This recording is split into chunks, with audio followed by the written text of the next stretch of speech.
Oke. Nah, jadi untuk UTS materinya ada 3 ya, PPh 21, PPh 21 karyawan tetap, kemudian bukan karyawan, dan PPh 22. Nah, UTS-nya itu untuk perpajakan 2 akan saya selenggarakan melalui Google Form. Jadi Anda tidak perlu menulis terlalu banyak ya untuk perpajakan 2. Jadi sifatnya itu adalah pilihan ganda, di mana nanti Anda hanya perlu mengisi pilihan teorinya atau mengisi isian singkat berupa angka. Nanti ada petunjuk ya. Biasanya kalau angka tidak perlu menggunakan titik ya, nanti hati-hati dalam mengisi.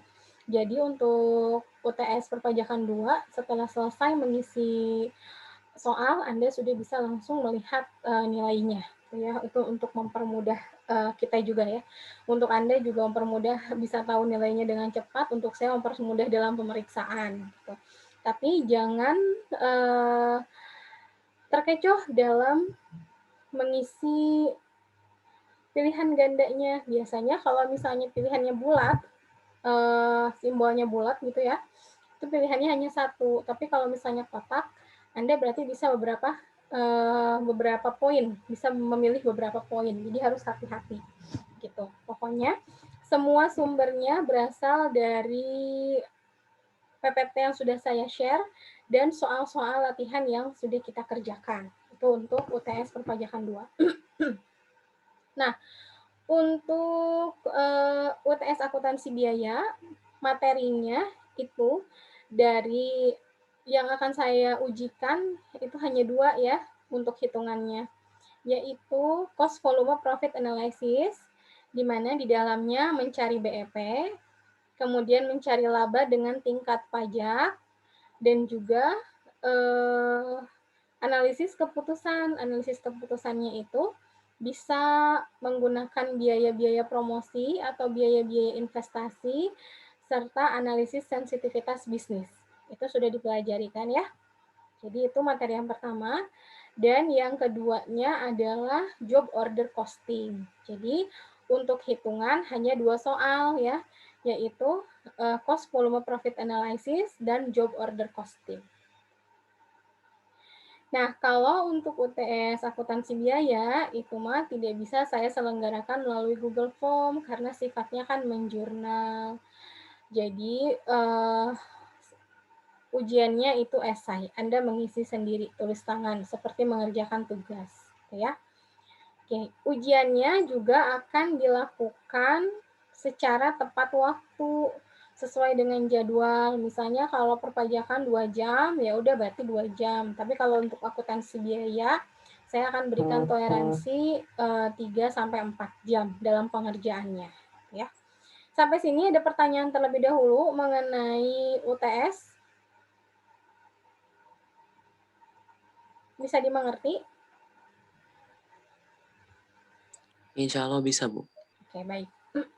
Nah, sekarang perkuliahan hari ini saya akan membahas mengenai PPh 21 bukan karyawan yang tugasnya belum kita bahas, serta tugas PPh 22.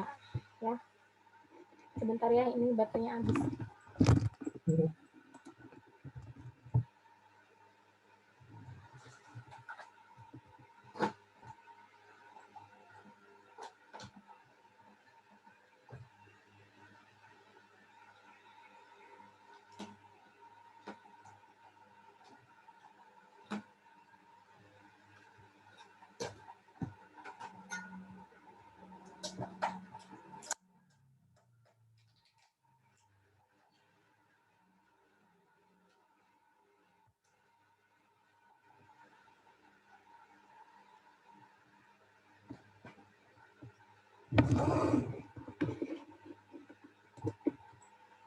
Oke, baik.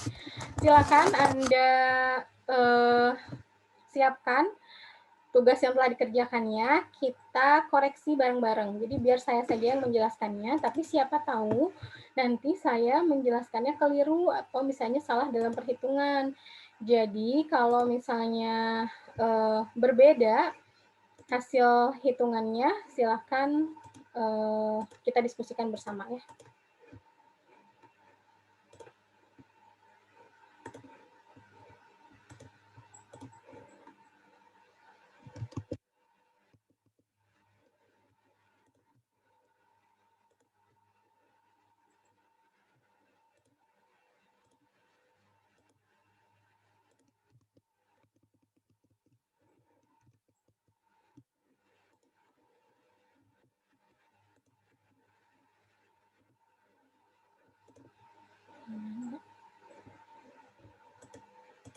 Tunggu ya.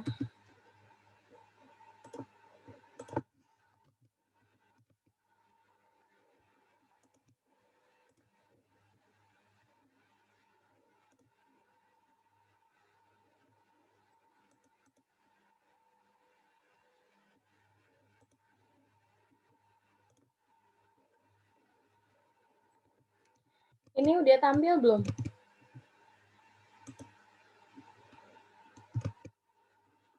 Share screen yang saya... Belum, Bu. Belum.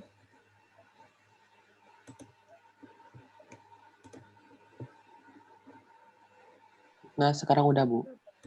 Nah, udah, padahal udah saya end ya. Tunggu ya. Sekarang udah tampil belum?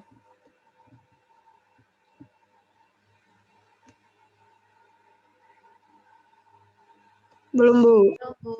Udah. Udah sekarang, Bu. Udah. Sekarang kalau saya pindah gini, tampil nggak Excel? Ada, Bu. Tampil, Bu. Oke. Ada, Bu. Baik. Kita waktu terakhir Zoom meeting kita sudah bahas mengenai PPh 21 untuk jasa dokter ya. Masih ingat ya? Ingat Iya, Bu. ya? Jadi untuk jasa dokter saya tidak akan bahas lagi. Kita langsung masuk ke soal yang 5 ya. Mengenai karyawan tidak tetap dengan upah harian. Kita baca dulu nih soalnya. Soal 5 ya. Andika Hasibuan berstatus menikah dengan anak 1, berarti K1. Berapa PTKP-nya? Kalau K1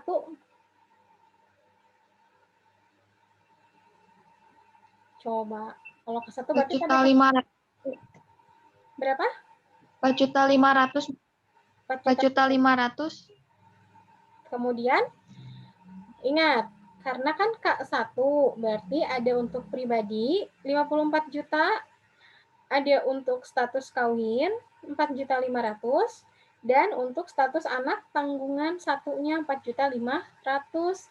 Berarti PTKP-nya 54 juta ditambah 9 juta ya. Jadi 63 juta. Sepakat ya mengenai PTKP, masih ingat? Oke. Nah, bekerja secara tidak tetap dan menerima upah harian dari PT Samudra. Bekerjanya tidak tetap ya. Nilai upah harian yang diterima oleh Andika adalah 600.000 per hari. Berapakah PPh yang harus dibayar oleh Andika jika dalam 1 bulan ia bekerja selama, yang pertama dia bekerja selama 3 hari, yang kedua bekerja selama 10 hari. Ya, ini akan saya tambah nih. Yang pertama bekerja 3 hari, yang kedua diperpanjang selama 10 hari. Ya, ini akan berbeda. Yang ini diperpanjang 10 hari, berarti dia kerja dulu 3 hari, kemudian diperpanjang lagi 7 hari, jadi 10 hari. Dan yang CEMA langsung kerjanya 10 hari, gitu ya.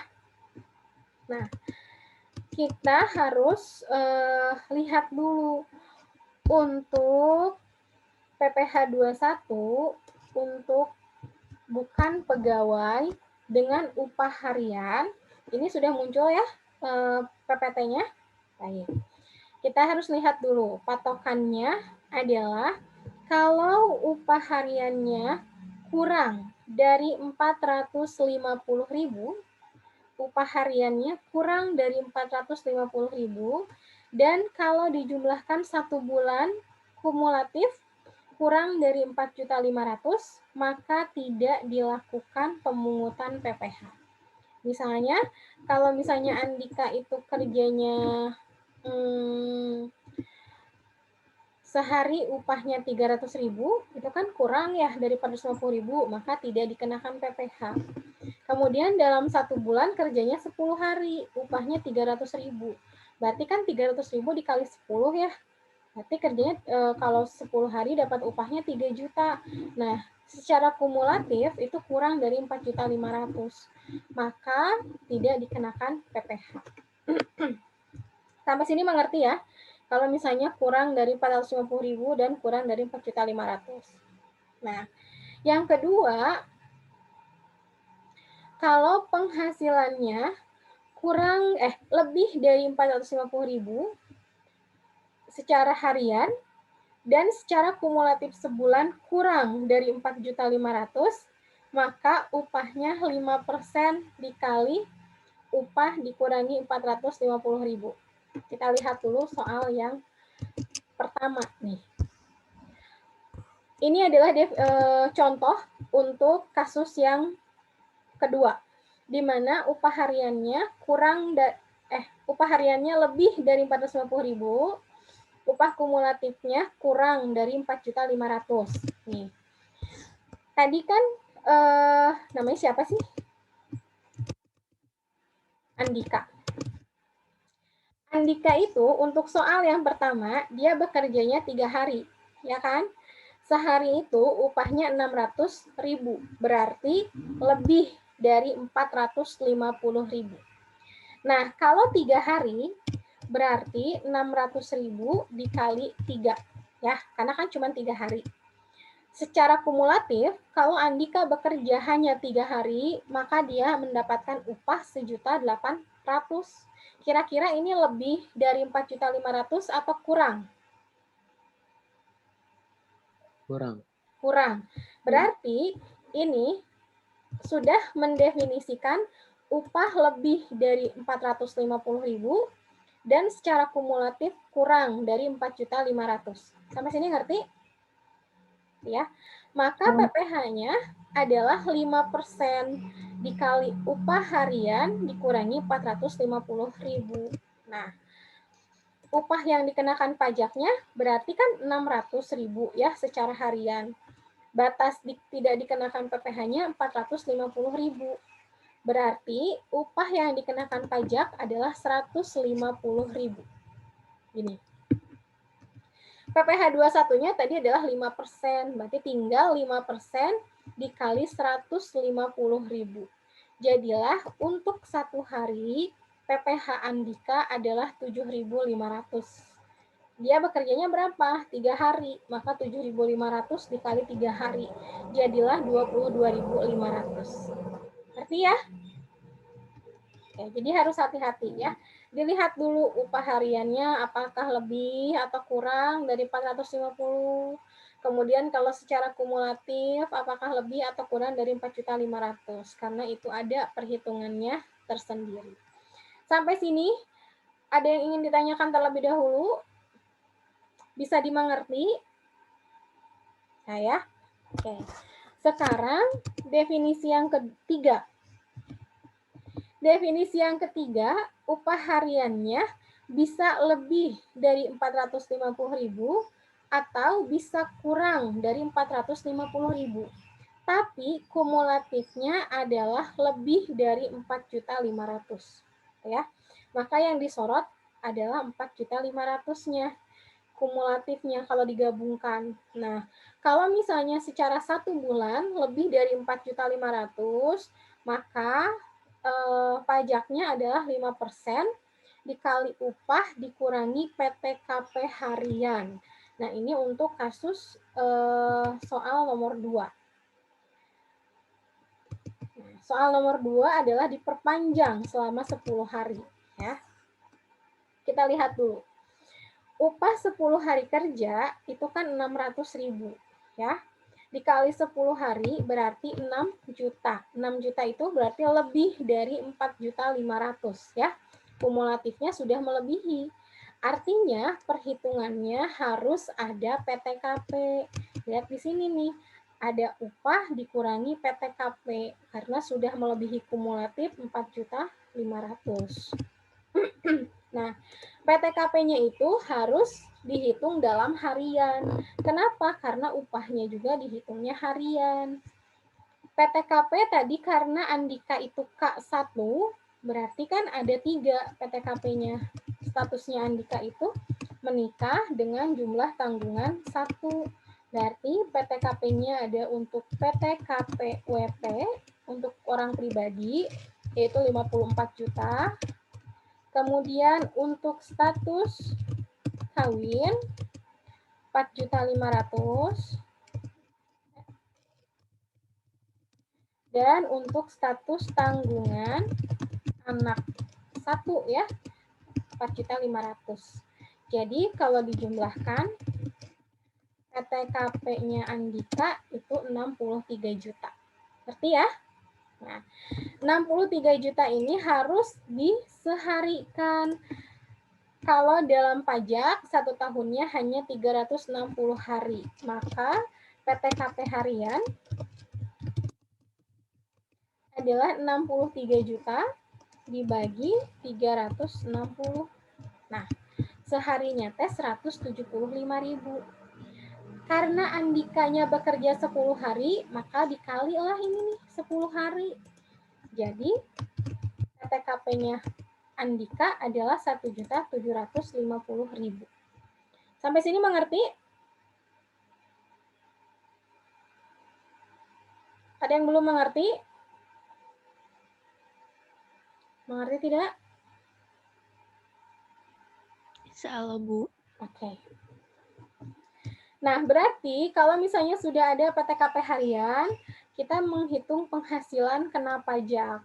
Penghasilan kena pajaknya adalah, maaf ya, ini 6 juta. Penghasilan kena pajaknya adalah 6 juta upah 10 hari dikurangi PTKP harian. Jadi 6 juta dikurangi 1.750.000. Berarti penghasilan kena pajaknya 4.250.000. Nah, PPh 21-nya adalah 5%. Tadi akan ada ya di sini ya. Nih, 5% dikali upah kurangi PTKP. Jadi jumlah pajak yang 10 hari kerja adalah 212.500. Nah, kita baca dulu nih soalnya. Soalnya adalah diperpanjang. Berarti Andika ini kan tadi kerja dulu 3 hari.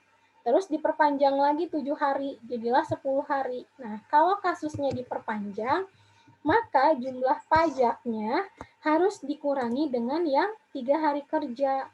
Yaitu, aduh ini salah.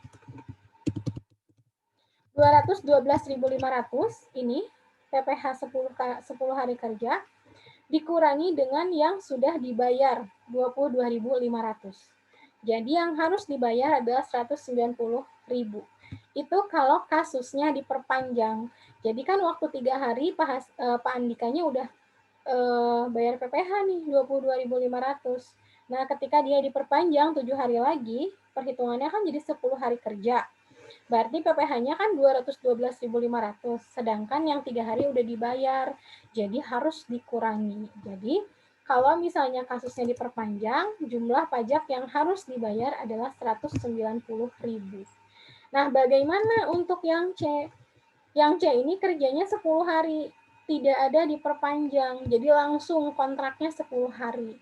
Kalau kontraknya 10 hari, maka jumlah pajaknya 212.500. Tidak ada pengurangan. Jadi langsung dihitung. Ngerti sampai sini ya?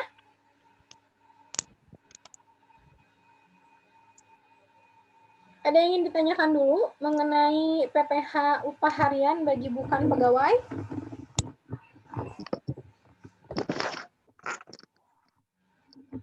Bisa dimengerti? Ibu, itu untuk penghasilan kena pajaknya pengurangannya salah ya? Salah dari yang mana? Oh, ini ya. Ini Iya. angkanya nih.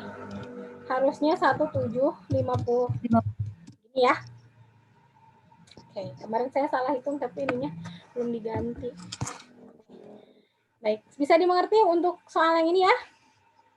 Nah, ada satu definisi lagi kalau misalnya penghasilan kumulatifnya lebih dari 10.200.000. Nah, kalau penghasilan kumulatifnya lebih dari 10.200.000, maka penghasilannya harus disetahunkan.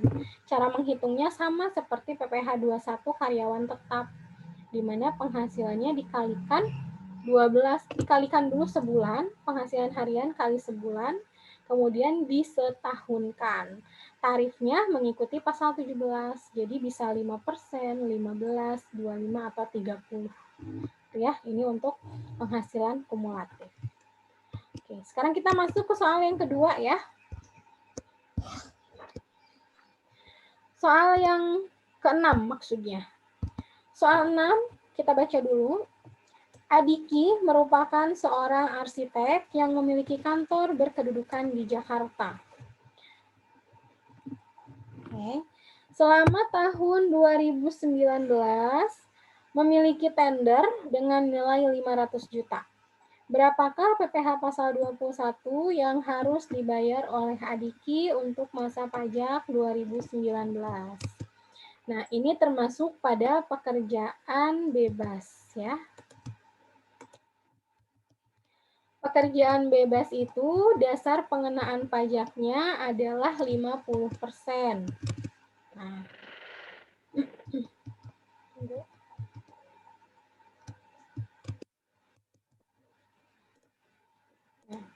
ya, nilai tendernya adalah 500 juta. Nah, untuk dasar pengenaan pajak bagi wajib pajak yang melakukan pekerjaan bebas itu bisa kontraktor, bisa pengacara, kemudian bisa akuntan.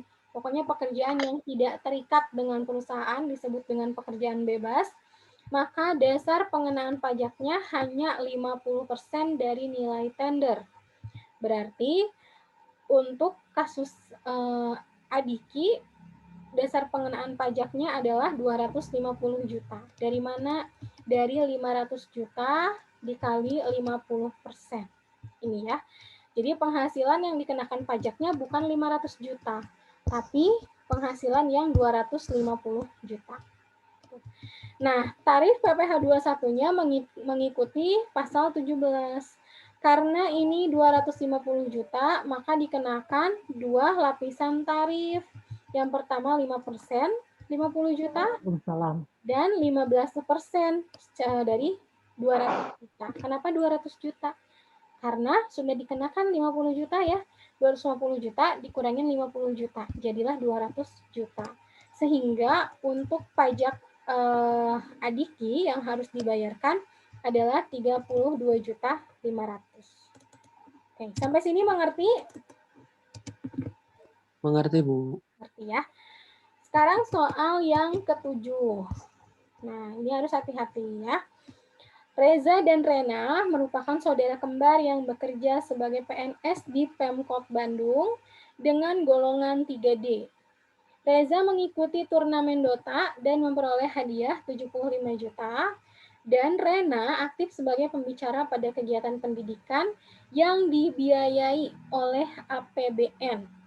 Rena pada bulan April memperoleh honor atas seminar sebesar 15 juta. Berapa PPh pasal 21 yang harus dibayar oleh Reza dan Rena? Ini kasusnya ada dua ya. Kalau kasusnya Reza, ini memperoleh hadiah 75 juta. Berarti PPh-nya PPh 21 atas hadiah. Sedangkan kalau Rena, ini PPh 21-nya atas pendapatan yang dibiayai oleh APBN. Nah, kalau pendapatan yang dibiayai oleh APBN ini punya perlakuan yang berbeda. Kita lihat dulu untuk PPh hadiah ya. Nah, kalau PPh atas hadiah, maka tarifnya mengikuti pasal 17 tanpa ada pengalian apapun. Kalau tadi kan untuk karyawan yang untuk wajib pajak yang memiliki pekerjaan bebas itu ada 50% dikali nilai tender. Nah, kalau hadiah mah nggak ada, tapi langsung aja dikalikan dengan PPh pasal 17. Nah, berarti dalam kasus ini untuk Reza, karena hadiahnya 75 juta, berarti tarifnya kena dua ya. Kena 5% dan 15%. Yang 5% dikali 50 juta, yang 15% dikali 25 juta. Kenapa dikali 25 juta?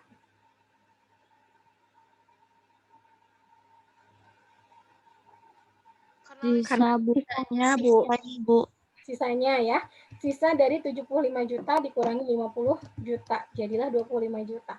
Berarti PPh 21 atas hadiah yang diperoleh Reza adalah 6.250 dari penjumlahan 2.500 dan 3.750. Itu ya. Nah, sedangkan untuk Rena ini ada ketentuan ya. Ketentuannya ini. Tarif PPh 21 atas honorarium atau imbalan lain dengan nama apapun yang menjadi APBN dan APBD. Tadi Rena honorariumnya berasal dari dana APBN. Untuk 0% tarifnya jika PNS-nya golongan 1 dan golongan 2, anggota TNI dan Polri, golongan pangkat Tamtama dan Bintara, serta pensiunannya. Bisa dibaca sendiri ya. Nah, untuk kasusnya Rena, golongannya tadi golongan 3. Berarti tarifnya adalah 5% dari penghasilan bruto berupa PNS golongan 3. Jadi, untuk honor Rena 15 juta, tarif PPh 21-nya adalah 5% dikali 15 juta. Maka hasilnya adalah 750.000. Itu PPh yang harus dibayarkan atas honor seminar yang diperoleh Rena. Oke, sampai sini ada pertanyaan terlebih dahulu? Bisa dimengerti? Saya. Nah, jadi itu Iya, Bu. ini sudah mewakili kasus-kasus untuk PPh 21 bagi karyawan tidak tetap.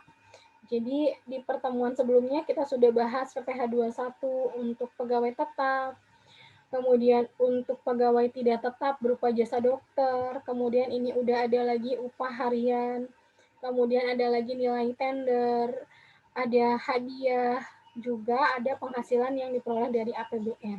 Jadi ketika nanti Anda mengerjakan UTS, mudah-mudahan tidak bingung lagi ya, atau bisa dilihat lagi nih nanti contoh-contoh soalnya. Oke, sekarang kita bahas lagi mengenai PPh 22 ya.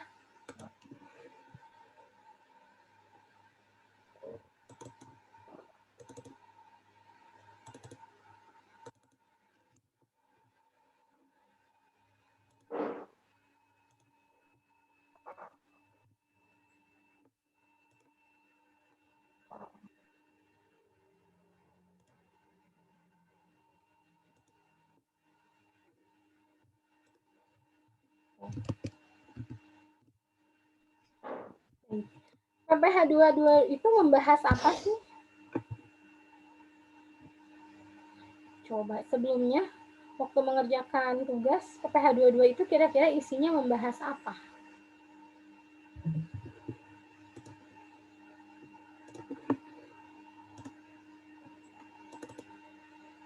Membahas apa PPh 22?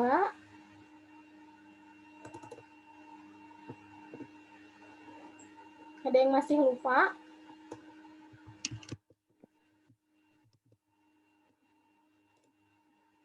PPh 22 itu membahas pajak mengenai penyerahan barang, kemudian impor, juga penyerahan barang berupa misalnya minyak, terus kertas, semen, dan baja. Tapi secara garis besar, PPh 22 itu membahas mengenai transaksi impor. Ya. Kita langsung lihat soal saja ya. Sudah muncul soalnya? Belum, Bu. Belum.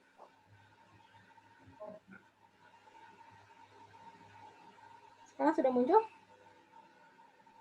Sudah, Bu. Udah. Kita masuk soal ke-1 ya. PT Citose melakukan penyerahan barang kena pajak kepada instansi pemerintah seharga 1.440.000.000 yang pembayarannya melalui kantor pembendaharaan negara. Kemudian berapakah pajak penghasilan 22 yang harus dipotong oleh bendaharawan?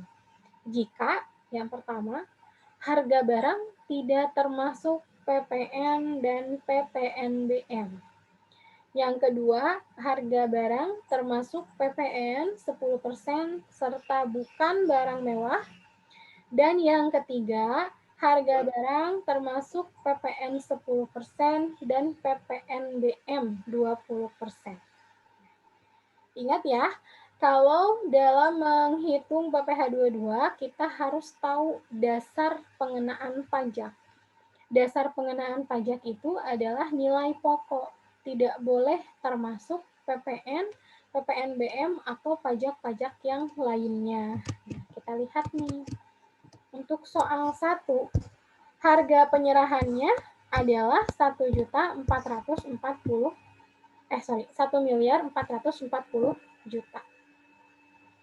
Nah, yang A berarti kan itu tidak termasuk PPN ya dan PPNBM. Maka ini sudah menjadi dasar pengenaan pajak. 1.440.000.000 itu sudah tidak perlu dicari lagi berapa nilai pokoknya karena ini sudah merupakan nilai pokok. PPh pasal 22-nya adalah 1,5%. Ada di slide ya, atas penyerahan barang kepada instansi, kepada bendaharawan, atau kepada organisasi-organisasi pemerintah, tarifnya adalah 1,5%. Maka PPh pasal 22-nya tinggal 1,5 dikali 1,440 miliar. Jadilah PPh 21-nya adalah PPh 22-nya adalah 21.600.000. Berarti pendapatan yang diterima oleh PT Citose-nya adalah 1.440.000.000 dikurangi 21.600.000. Jadi 1.418.400.000. Sampai sini mengerti mengenai PPh 22 dengan harga tidak termasuk PPN? Mudah ya? Oke, kita masuk yang kedua. Harga barangnya sudah termasuk PPN 10%, tapi bukan barang mewah. Nah, ini harus dicari berapa nilai pokoknya, karena dalam 1.440.000.000 itu ada nilai PPN 10%. Cara mencarinya kamu tinggal mengalihkan. Kita akan mencari harga 100%. Karena 1.440.000.000 ini bukan 100%, tapi 110%. Kenapa? Ada pajak PPN 10%. Jadi cara mencari 100%-nya adalah 100 per 110 dikali 1.440.000.000. Jadilah nilainya 1.309.090.909 rupiah. Itulah ya intinya. PPh-nya barulah bisa dicari karena ini sudah dasar pengenaan pajak. Tinggal dicari PPh-nya 1,5%, masih tetap ya. Berarti 1,5% dikali 1,3 miliar. Hasilnya adalah 19.636.364 rupiah di sini. Maka untuk kasus yang nomor B, pendapatan yang diterima oleh Citose adalah 1,3 miliar dikurangi 19 juta. Jadi hasilnya 1,2 miliar. Kamu tinggal lihat aja ya ujungnya, biar saya bacanya nggak terlalu panjang. Jadi, kalau untuk kasus yang B dan C, kita harus cari nilai pokoknya berapa. Pajaknya harus dikeluarkan dulu ya. Kita lihat nih yang C. Kalau yang C, harga barangnya termasuk PPN 10% dan PPNBM 20%. Berarti sudah harga pokoknya 130%. Kalau yang B kan 110% ya, ada cuma satu. Nah, kalau yang C mah 130% karena ada dua, 10% dan 20%. Maka cara mencari nilai pokoknya juga 100 per 130 dikali 1,4 miliar. Jadilah hasilnya 1,1 miliar. Segini ya. Ujungnya silakan dilihat sendiri. Kemudian PPh pasal 22-nya masih tetap 1,5%. Jadi PPh-nya adalah 16 juta dari 1,5 dikali 1,1 miliar. Maka pendapatan yang diterima oleh PT Citose adalah 1 miliar 91 juta. Coba, yang mengerjakan tugas, hasilnya sama atau ada yang berbeda? Kira-kira perhitungannya sama nggak? Sama Bu, tapi nggak dicatat yang pendapatan yang diterimanya. Oh ya, nggak apa-apa itu. Iya, Bu. Hanya tambahan saja. Iya, Bu. Hanya tambahan, siapa tahu nanti pada saat UTS ada yang ditanya pendapatannya berapa. Jadi saya sudah menjelaskan. Ya. Sebentar ya, pause dulu ya.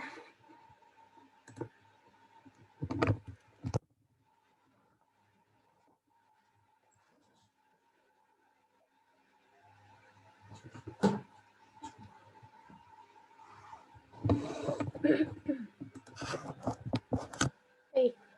Sekarang kita masuk ke soal selanjutnya. Nah, soal yang nomor 2 sudah muncul? Sudah, Bu. Udah Bu.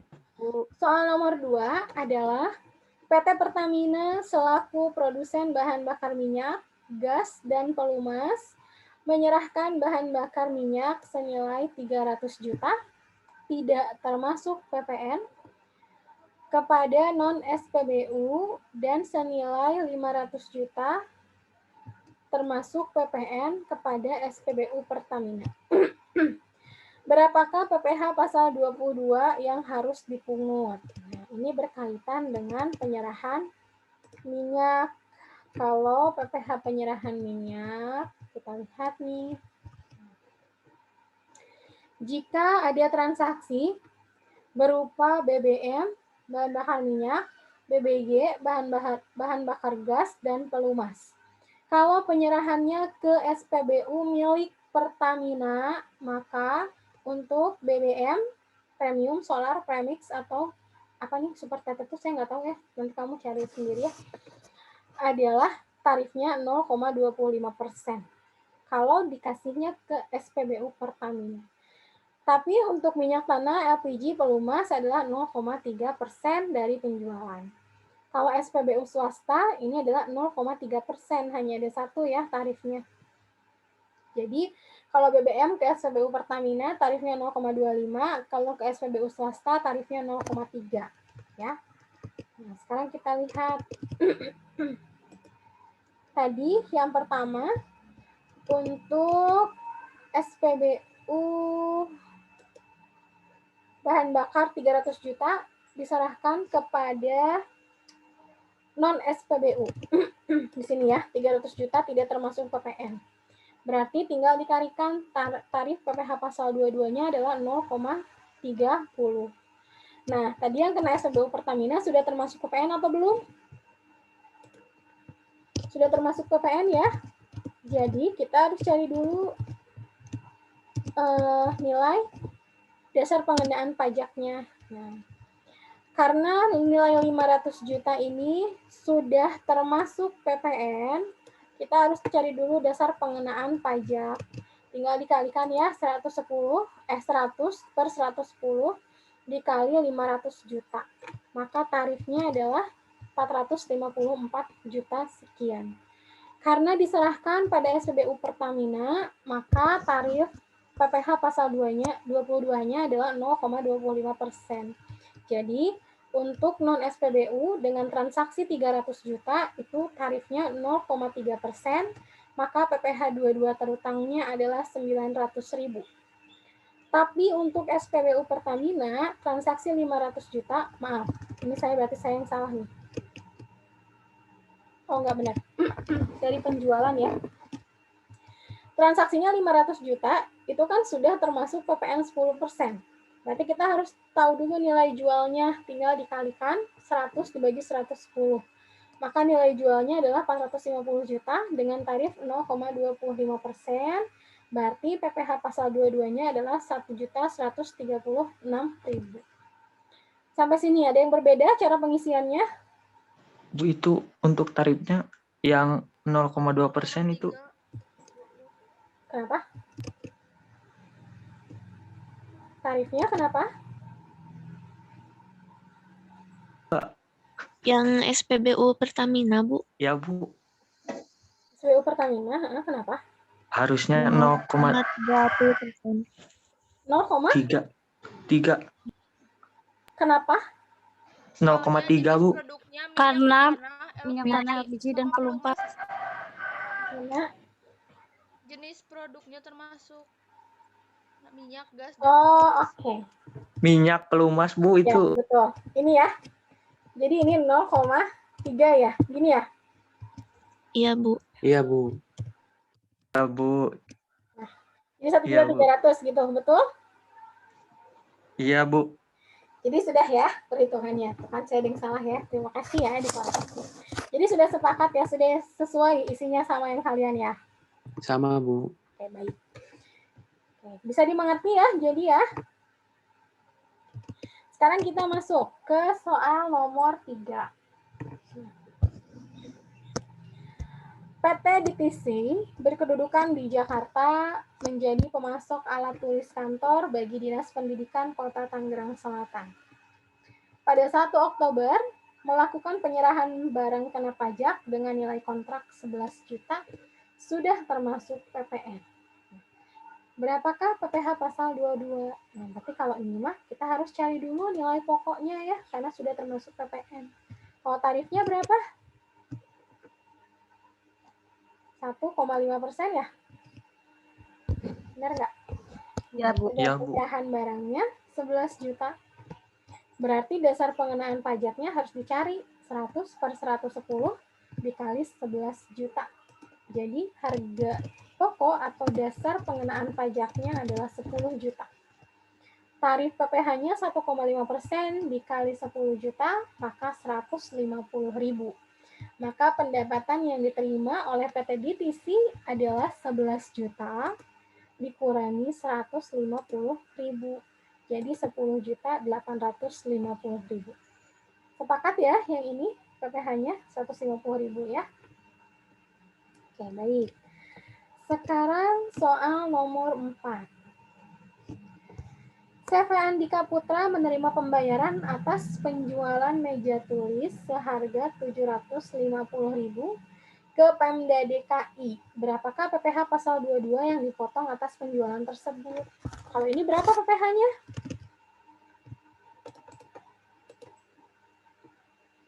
Berapa PPh-nya? Coba kita lihat. Harga penyerahannya 750.000. PPh 22-nya ternyata dikecualikan. Kenapa dikecualikan? Karena bukan objek PPh 22. Transaksinya kurang dari 2 juta. Lihat di sini ya. Ada bukan objek PPh, di mana pembayaran yang jumlahnya paling banyak 2 juta. Nah, tadi transaksinya berapa? 750.000. Dan bukan transaksi terpecah-pecah. Atau transaksinya itu tidak berkesinambungan ya, cuma sekali aja. Nah, untuk penyerahan barang ini kan nilainya 750.000. Berarti kurang dari 2 juta.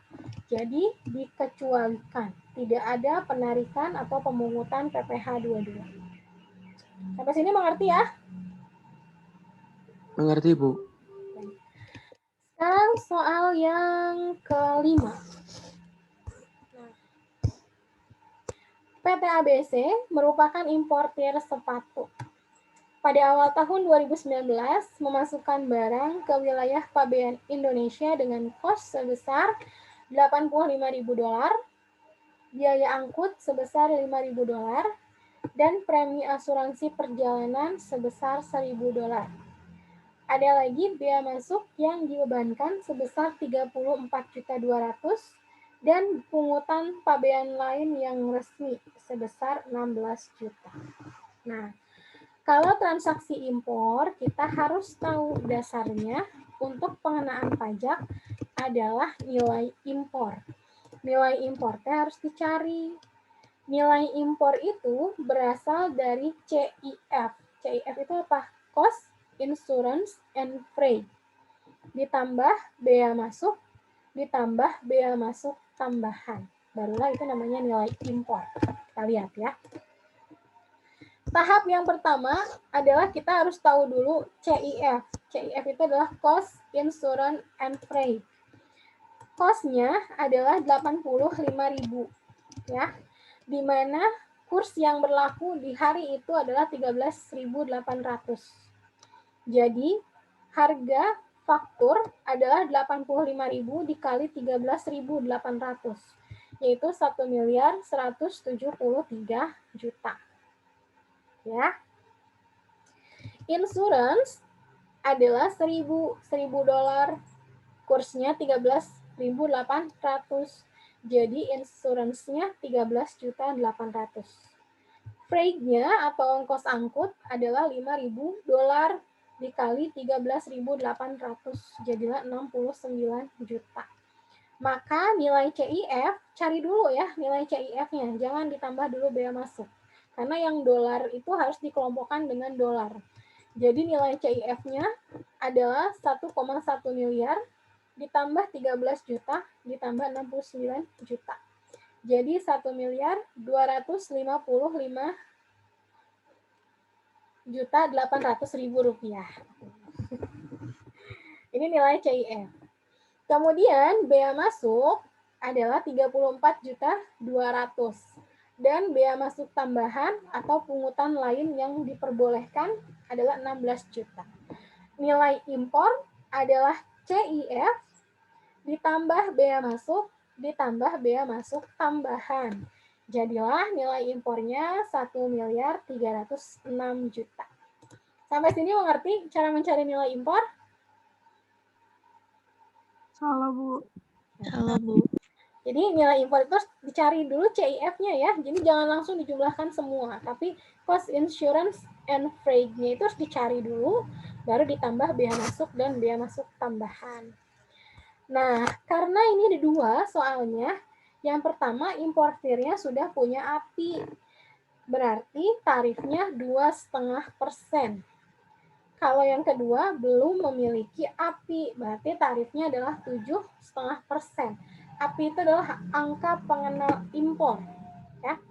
2,5% dikali 1,3 miliar. Jadilah kalau importirnya punya API, kena pajak dua-duanya 32.650.000. Tapi kalau importirnya belum punya API, pajak yang dikenakannya adalah 97.950.000. Oke, sampai sini sama hasil perhitungannya? Sama, Bu. Bisa dimengerti ya? Oke. Sekarang kita lanjut ke soal 6. Pada bulan Agustus, PT Semen Sentosa menjual hasil produknya kepada PT Indah Bahagia senilai 825 juta, sudah termasuk PPN. Nah, ini mah PPh 22 untuk berbagai jenis industri. Nah, ada industri semen. Semen mah berarti 0,25%. Kamu tinggal mengalihkan. Tapi karena harga penyerahannya sudah termasuk PPN, kita harus mencari dulu berapa dasar pengenaan pajak. Karena PPN itu kan 10% ya. Kita hanya perlu mencari 100 per 110 dikali 825 juta. Maka dasarnya adalah 750 juta. Kalau untuk semen tarifnya 0,25%. Jadi pajak yang dikenakan adalah 1.875.000. Gampang ya, ini mah ya. Tinggal cari aja dasar pengenaan pajaknya berapa, kemudian lihat tarifnya di slide yang sudah saya kasih. Oke. Selanjutnya, industri kertas dengan harganya 550 juta. Itu juga sudah termasuk PPN. Nah, berarti harga penyerahannya 550 juta. Kita harus tahu dulu dasar pengenaan pajaknya. Berarti dasar pengenaan pajaknya 100 per 110 dikali 550. Dasar pengenaan pajaknya 500 juta. Tarifnya karena industri kertas berarti 0,1. Jadilah 500.000 untuk PPh 22. Kemudian yang ke-8. Yang ke-8 mah penyerahan baja. dengan harganya 1,1 miliar sudah termasuk PPN. Kalau industri baja berarti tarifnya 0,3%. Kita juga harus cari nih dasar pengenaan pajaknya karena sudah termasuk PPN. Karena nilai penyerahannya 1,1 miliar, kemudian dasar pengenaan pajaknya tinggal 100 per 110 dikali 1,1 miliar. Jadi dasar pengenaan pajaknya 1 miliar. Tarif penyerahan baja itu 0,3%. Jadi nilai pajaknya adalah 3 juta. Sampai sini sama semua perhitungannya? Sama, Bu. Bisa dimengerti ya? Nah, jadi dalam perhitungan PPh 22 yang harus hati-hati, kamu harus lihat soalnya itu. Apakah nilai penyerahannya itu sudah termasuk PPN atau belum? Kalau sudah termasuk PPN, jadi harus dicari dulu dasar pengenaan pajaknya berapa. Kalau misalnya belum, berarti udah nggak usah dicari, langsung aja itu dasar pengenaan pajak. Kemudian kalau misalnya impor, kamu harus hati-hatinya apakah importir sudah memiliki API atau belum. Kemudian kalau misalnya industri-industri tertentu, kamu harus hati-hatinya tinggal lihat apakah itu industri semen, baja, kertas, atau misalnya apa, nah itu harus hati-hati. Saya rasa PPh 22 itu cukup mudah ya, Anda hanya perlu melihat ketentuan pajak dan teliti dalam menghitung dasar pengenaan pajak. Baik, sampai sini ada yang ingin ditanyakan terlebih dahulu mengenai PPh 21 bukan pegawai dan PPh 22?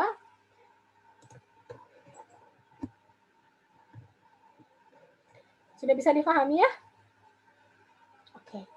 Kalau sudah bisa dipahami, karena ini saya record untuk teman Anda, jadi saya harus end meeting dulu. Nanti akan saya berikan link yang baru. Kita break dulu 30 menit ya.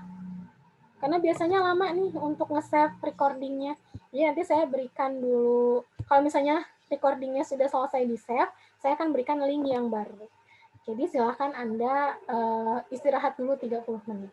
Nanti kita sambung lagi dengan akuntansi biaya. Oke? Baik, Bu. Baik, Bu. Terima kasih atas perhatiannya. Mohon maaf jika ada kesalahan. Kelasnya akan saya akhiri. Kita lanjut lagi 30 menit yang akan datang. Assalamualaikum warahmatullahi wabarakatuh. Waalaikumsalam warahmatullahi wabarakatuh. Waalaikumsalam.